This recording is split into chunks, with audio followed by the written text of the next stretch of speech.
The short films already made. That's my portfolio.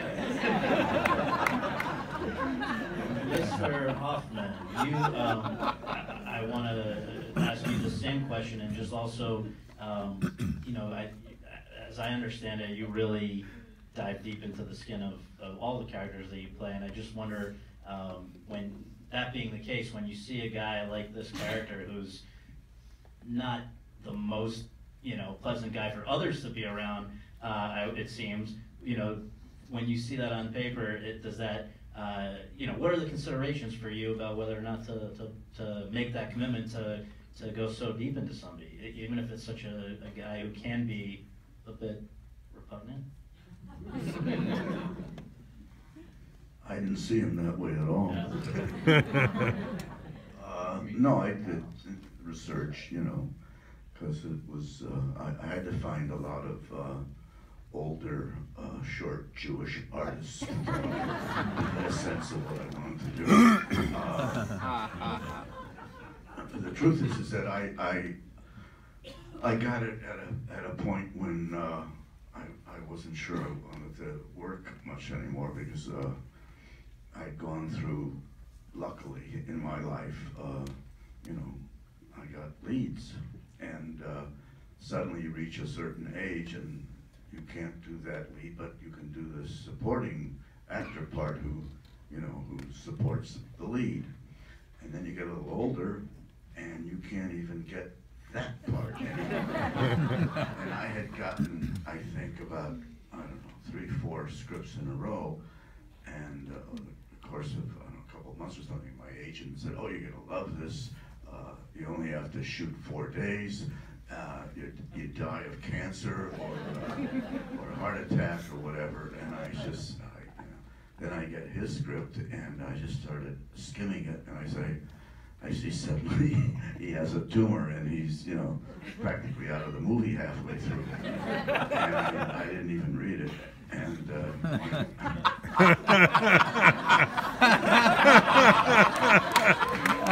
it's 176 pages. And I talked to my son, who is very smart and knows me better than I know myself. And he said, "Are you kidding? Are you fucking kidding? That's the whole bomb back."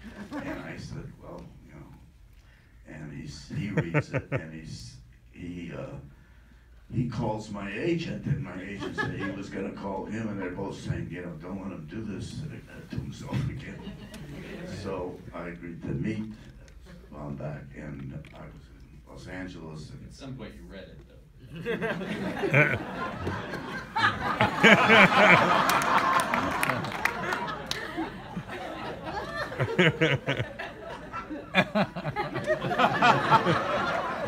De Niro told me that story where he gets a script and he goes, "Bullshit, bullshit, bullshit, my part." Well, there's a little bit of that.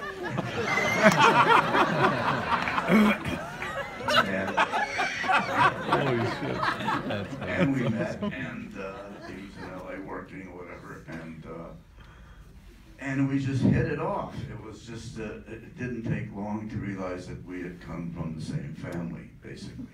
And we just traded stories about our childhood, our family, our fathers, and we started to meet constantly. And this went on for hours, sometimes 3, 4 hours of just talking. And people don't understand, I mean, actors do, is that you don't get rehearsal in movies. And so you show up on day 1 or whatever, you talk a little bit, you know, you got the costume, whatever, and then you start to not understand what you're supposed to do. And when you rehearse, you know, it's not learning the lines or the blocking. You can just start to fill in all that stuff you don't know. And it's a great luxury.